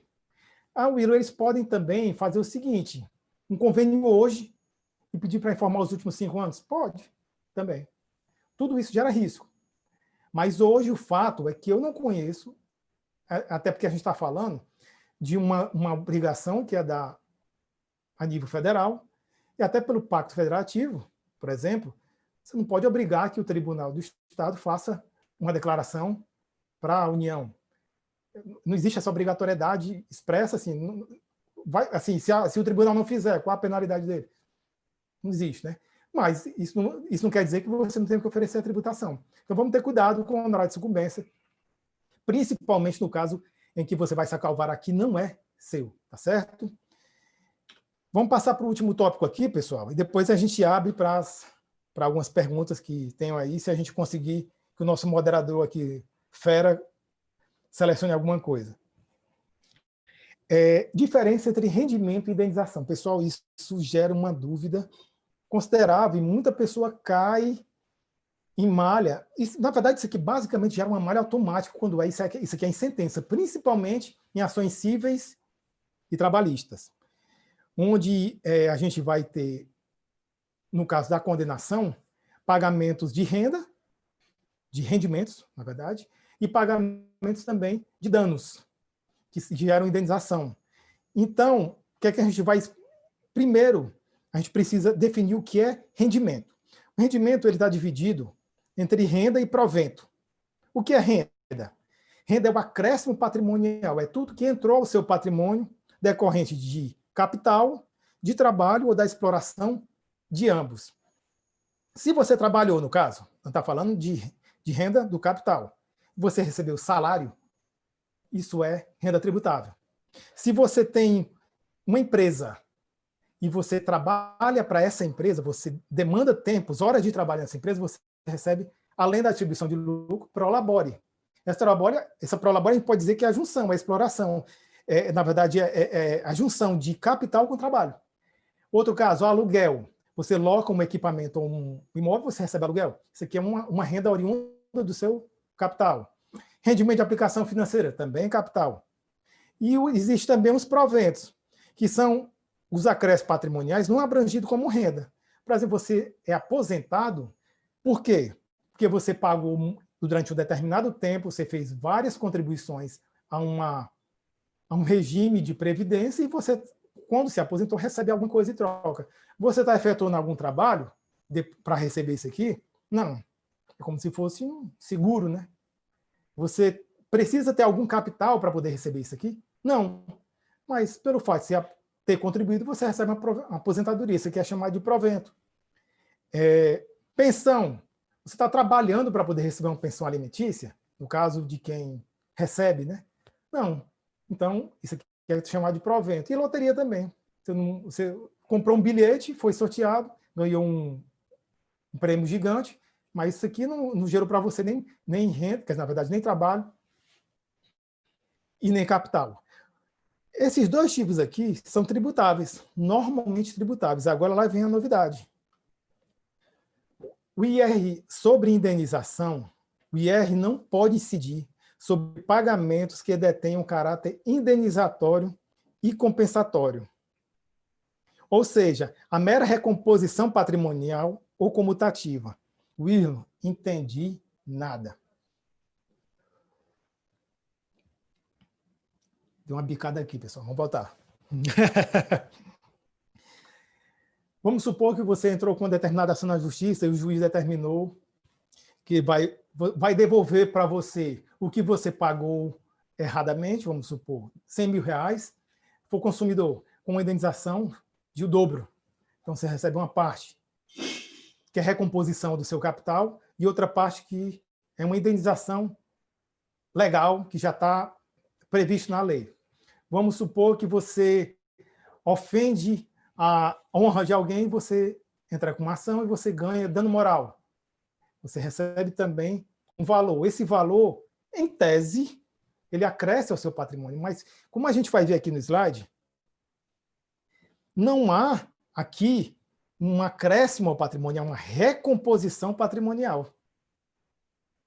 Isso quer dizer o quê? Se alguém lhe ofendeu sua onda, ela pode pagar isso também a título de dano moral. Se alguém bateu no seu carro e deu perda total, e ele vai pagar o seu carro, isso é um dano material. Então, ele não está vendo um acréscimo patrimonial, é só uma recomposição do seu patrimônio.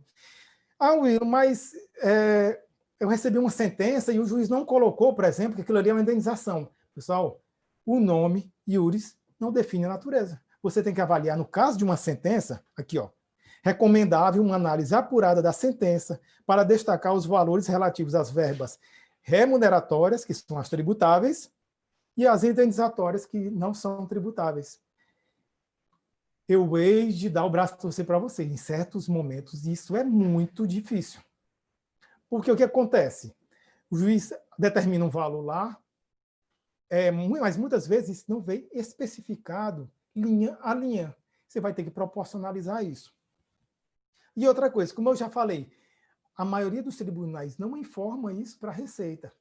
Para poder você mostrar que você teve esse ganho, até que foi uma indenização, não é tributável em nada, né, pessoal? A gente falou aqui que a indenização não é tributável. É muito bom para você informar para a Receita Federal, na tua declaração, que tu teve esse rendimento, não vai pagar nada de imposto. E ainda vai te ajudar a comprovar que um patrimônio que você tem hoje, você adquiriu com aquele valor. Só que como o tribunal não manda essa informação, ele vai ficar você mandando e o tribunal não informando. Quando casar, vai bater, vai gerar malha automática. Praticamente todas as ações que a gente vê que tem verbas indenizatórias ou até verbas remuneratórias, elas caem em malha porque não tem informação da outra parte. E a Receita não tem um balizador. Então, você vai ter que levar tudo, você vai cair numa malha, você vai receber uma informação na sua caixa postal, no ECAC, que é o Centro de Atendimento ao Contribuinte Eletrônico, e você vai ter que ir numa Receita Federal, levando toda essa documentação e mostrar para o servidor, por A mais B. Aí lembra que, sabe aquele caso que eu disse para você, em todos os outros requisitos, você não é obrigado a declarar imposto de renda. Mas nesse aqui, dessa ação, que você recebeu uma condenação, um valor em uma condenação da outra parte, você informou. Você tem que informar tudo também. Todos os outros rendimentos que você teve, todos os pagamentos que você fizeste, que todos os bens que você tem, que você comprou com ele, mesmo que não caia naquelas obrigatoriedades. Porque o servidor, quando pegar, ele vai fazer um pente fino. Ele vai ir atrás de tudo. Então, por isso que é importante fazer a declaração completa. Porque para quem vai fazer, para quem vai formalizar rendimentos de sentença judicial. Vamos ver aqui alguns detalhes. Algumas súmulas aqui, para poder mostrar. Sim, é importante dizer, William, eu vou conseguir conhecer todos os tipos de indenização, por exemplo, na lei? Infelizmente, não. Porque muito das verbas que são consideradas indenização, elas são assim, essa definição e esse batido de martelo, que ela é indenização, é construída jurisprudencialmente nos tribunais.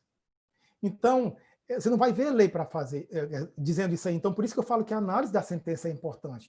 Você avaliar cada verbo daquela ali, o que é remuneratório e o que é indenizatório. Pesquisas no Google te ajudam demais isso aí, né? Mas a gente já tem algumas súmulas que vão te ajudar. Deixa eu colocar aqui. Súmula 125. O pagamento de férias não gozadas por necessidade de serviço não está sujeito à incidência do imposto de renda. Ah, se a empresa tiver, quando te pagando, retendo, está fazendo errado. Se você tem que ir lá e falar com ela. Né? É difícil de fazer isso aí, né? Mas está aqui, está explícito. Né? Isso pode acontecer muito da empresa que não retém, porque ela considera que é indenização, e a Receita Federal, juntamente com a Previdência, com o INSS, fazem uma auditoria e querem cobrar imposto de renda sobre essas verbas. Diz, não, está aqui uma súmula que me garante que isso aqui não é tributável, não está sujeito à incidência do imposto de renda. O pagamento de licença prêmio, não gozada, também não é tributado para efeito de imposto de renda. Súmula 215, isso aqui tudo é STJ, viu, pessoal? A indenização recebida pela adesão ao programa de incentivo à demissão voluntária não está sujeita à indenização de imposto de renda. O programa de demissão voluntária acontece muito quando a empresa quer diminuir o seu quadro de empregados e ele dá alguns benefícios para quem voluntariamente diz assim, pessoal, eu quero demissão, eu quero sair. O cara já está satisfeito, ele vai aproveitar aquela oportunidade para poder pegar um dinheiro a mais, fazer o negócio dele para outra empresa, sei lá, várias possibilidades. Esse valor dessa indenização que a empresa te paga pelo plano de demissão voluntária, ele não é tributável para efeito de imposto de renda. Súmula 386. São isentos de imposto de renda as indenizações de férias proporcionais e o respectivo adicional. Né? Um terço constitucional. Outro caso. Súmula 463. Incide imposto de renda sobre os valores percebidos a título de indenização de horas extras, horas extraordinárias trabalhadas, ainda que decorrente de acordo coletivo. Também já tem uma súmula dizendo que não vai sofrer tributação de imposto de renda. Então, pessoal, aqui a gente tentou, dentro desses 5 tópicos, falar de 3 coisas que são muito importantes para todo tipo de pessoa que quer fazer a sua declaração de imposto de renda, e 2 tópicos mais relacionados à área da advocacia. Logicamente que tem muita outra coisa para falar. Eu sei que vocês devem ter vontade de falar e fazer várias outras perguntas. Eu não sei se o nosso amigo moderador aqui, o Guilherme, conseguiu selecionar alguma coisa. Vou olhar aqui no WhatsApp. O homem é danado. Espera ainda. Vou colocar aqui no slide para ficar melhor.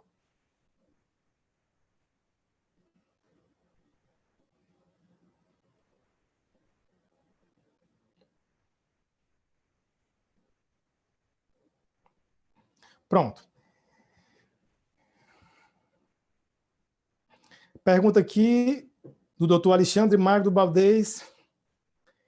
O limite de rendimento para isenção é o mesmo limite de obrigatoriedade para declarar? A gente chegou a comentar isso aqui no slide, deixa eu voltar lá. Aí eu mostro para você direitinho. A gente fez até uma anotaçãozinha aqui, Alexandre. Só um minutinho.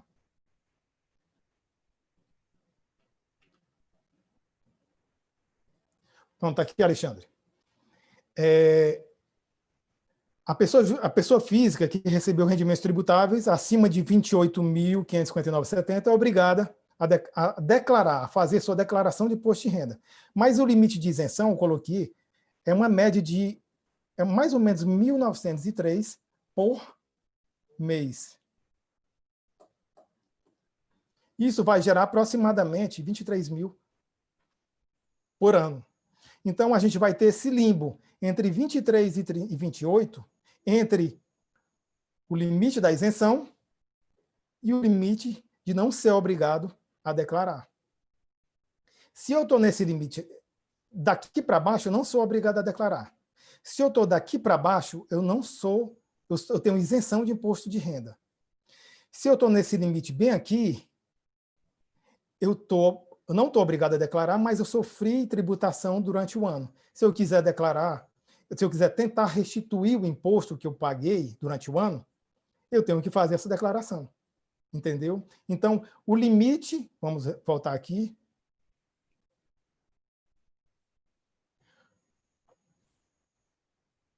Então, o limite da isenção não é o mesmo limite de obrigatoriedade para declarar. Vamos ver uma aqui.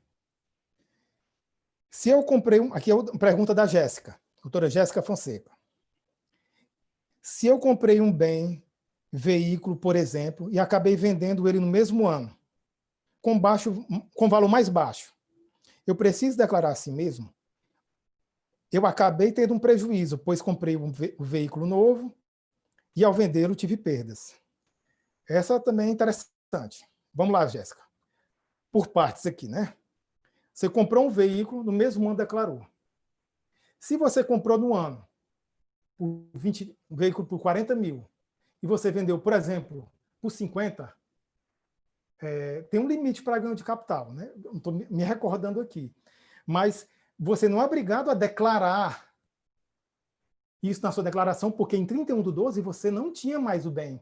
Você nem tinha 31/12 de 2018 e nem tem em 31/12 de 2019. Você não é obrigado a declarar. Mas o acréscimo patrimonial, que é o ganho de capital, você tem que pagar imposto. Se você vender um bem por um valor abaixo do que você comprou, você não teve ganho de capital. Nesse caso, você nem é obrigado a declarar, porque em 31/12 de 2018 o carro não estava no seu patrimônio, e 31/12 de 2019 também não estava no seu patrimônio, nem você teve ganho de capital. Então, você também não tem incidência. Ah, William, mas eu quero fazer o GCAP para mostrar que, mesmo eu tendo decréscimo nessa operação, mesmo eu tendo prejuízo nessa operação, eu quero mostrar para a Receita que eu fiz essa operação. Pode fazer, não vai gerar erro nenhum. Mas obrigado mesmo você não é, né? Porque você não gerou tributação nessa movimentação. Vamos ver mais alguma coisa aqui.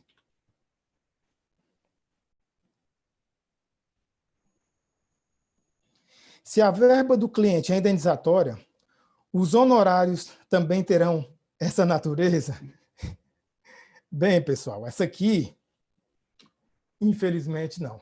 Honorário é remuneração do teu trabalho assalariado, no caso do advogado que está trabalhando na causa. A verba, por exemplo, o cliente teve uma indenização por dano moral e você, como advogado, como profissional, foi constituído para entrar com uma ação e pedir um dano moral em cima desse dano que ele teve. Para o cliente, para o ganhador da ação, é uma indenização. Para você, é uma remuneração pelo seu trabalho. Não pode haver uma vinculação com a outra, entendeu? Vamos ver aqui outro caso, ver se tem mais alguma.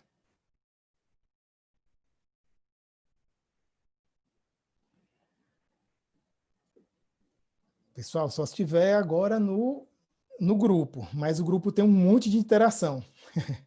Eu acho que não vai dar para fazer todas elas. Aqui, deixa eu ver aqui se eu consigo achar alguma coisa.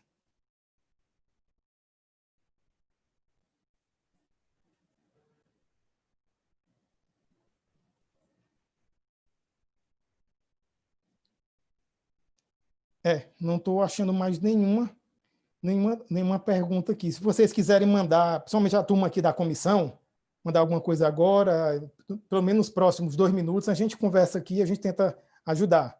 Mas não tem mais pergunta aqui, pelo menos na nossa comissão, e, logicamente, pode ser até que no chat do Zoom tenha várias perguntas, ou até também no chat do YouTube, não sei se está aberto para comentário lá também. Pode ser que tenha alguma pergunta, mas depois, pontualmente, a gente pode ir ajudando no que for possível, tá certo? Deixa eu ver. Chegou algumas coisas aqui, pera ainda.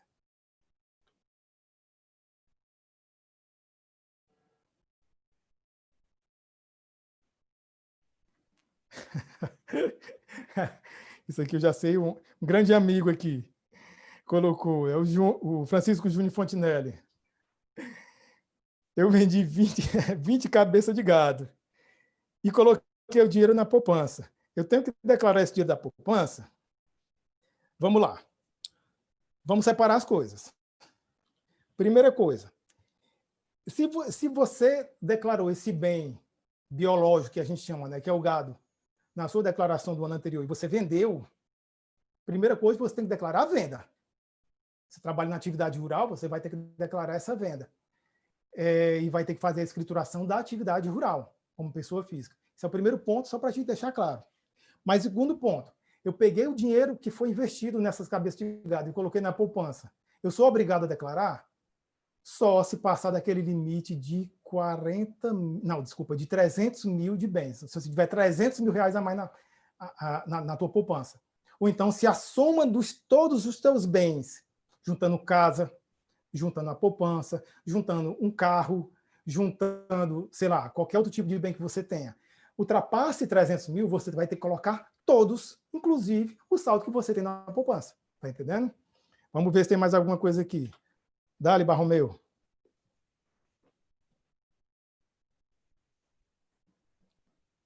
Pessoal, aparentemente, pelo menos nas minhas... Deixa eu ver se tem mais... Opa, tá chegando uma coisa aqui. Opa, essa aqui é interessante. Muito interessante. A distribuição de lucros pode ser maior que o percentual do simples ou do lucro presumido? Essa é bem interessante. Vamos ter que voltar um pouquinho para falar do que é simples e do que é lucro presumido. Simples e lucro presumido são formas de tributação para efeito de imposto de renda e contribuição social para quem é pessoa jurídica, para quem é empresa. Se você está no simples, você vai ter uma tributação bem mais favorecida. E se você está no presumido, dependendo do caso, a maioria dos casos é maior do que a do simples, mas tem casos que tem que fazer planejamento, tem que fazer simulação. Mas, enfim, você recebeu, você, por exemplo, faturou no ano, você faturou 300 mil e teve despesas de 200 mil, você teve um lucro efetivo de 100 nesse ano. Está lá declarado na tua contabilidade, tudo bonitinho. Só que você acabou distribuindo acima do valor do lucro presumido, que é, por exemplo, o lucro presumido para serviço é 32%. Vamos até melhorar aqui para ficar mais didático. Eu tive receita durante o ano de 100 mil. A presunção do lucro para efeito de lucro presumido é 32%. Então, a Receita Federal presume que desses 100 mil, 32 mil é teu lucro. 32 mil.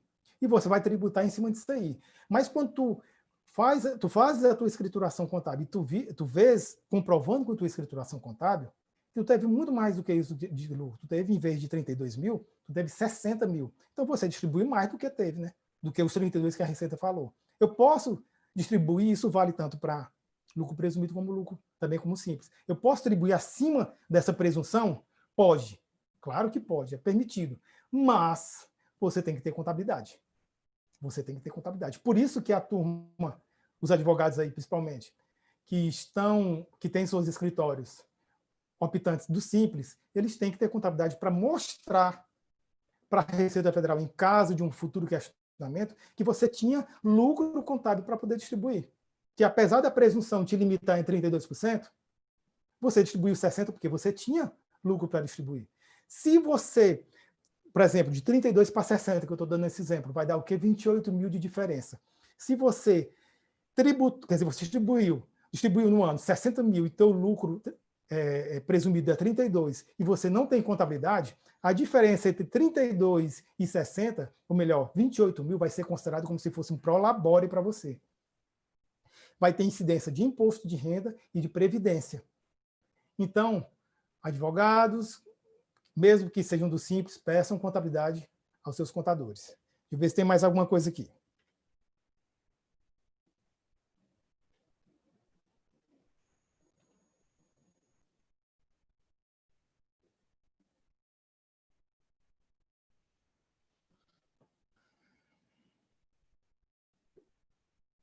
Pessoal, aparentemente fechou.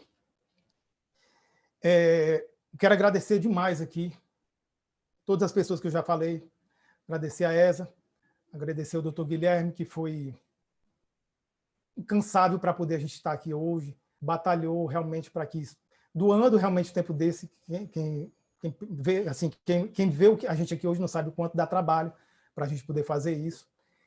Agradecer ao Dr. Arthur de novo, mais uma vez, pela ótima infraestrutura que a gente tem hoje. O JN vai perder para a gente hoje, né? E também agradecer a cada um de vocês, aos que fizeram pergunta, aos que não fizeram, só em ter prestigiado já é uma fonte de alegria gigante para a gente, e eu vou fazer assumir esse compromisso com vocês, de pontualmente, olhando lá no chat, se tiver disponibilidade depois, alguma questão específica lá, se você tivesse identificado e eu tenha como entrar em contato com você, de responder, tá certo? Quero agradecer realmente a todo mundo, dizer que foi um grande prazer e a gente está disponível para o que vocês precisarem, e dizer que a Comissão de Direito Tributário da OAB não está fechada em si, a gente está aberto para a classe. A gente não quer ser uma panela, pelo contrário, a gente quer se abrir, prestar grandes serviços para a classe, como a OAB sempre também se propõe, tá certo? Obrigado mais uma vez por tudo e até a próxima, com a graça de Deus.